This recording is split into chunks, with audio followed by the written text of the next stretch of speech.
There are growing calls this morning, even from some Republicans, for Texas Senator Ted Cruz to resign.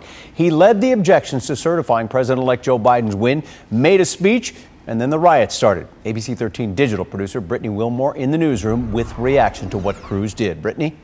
Hey, Tom. So Ted Cruz did release a statement overnight about the Electoral College process and the riots, which I'll show you in a moment. But otherwise, he hasn't said anything else about it on Twitter in more than 12 hours, other than his original condemnation of the violence he's accused of inciting. Because of that, Texas Democrats, including Representative Joaquin Castro of San Antonio, said Cruz should resign immediately. But we've seen similar things from local officials, including Houston Mayor Sylvester Turner, who said, quote, Texans should hold Senator Cruz accountable for this fiasco.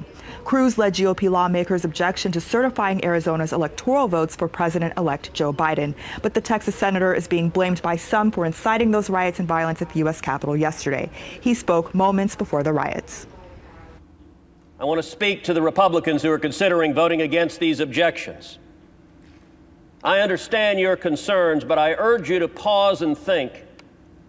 What does it say to the nearly half the country that believes this election was rigged if we vote not even to consider the claims of illegality and fraud?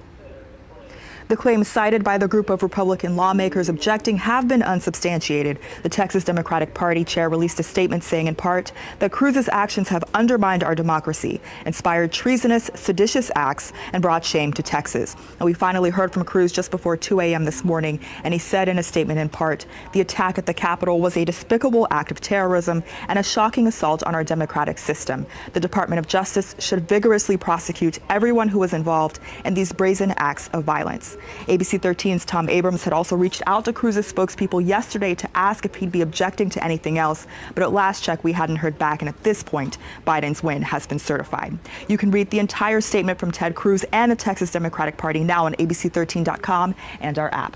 Live in the newsroom, I'm Brittany Wilmore. Back to you.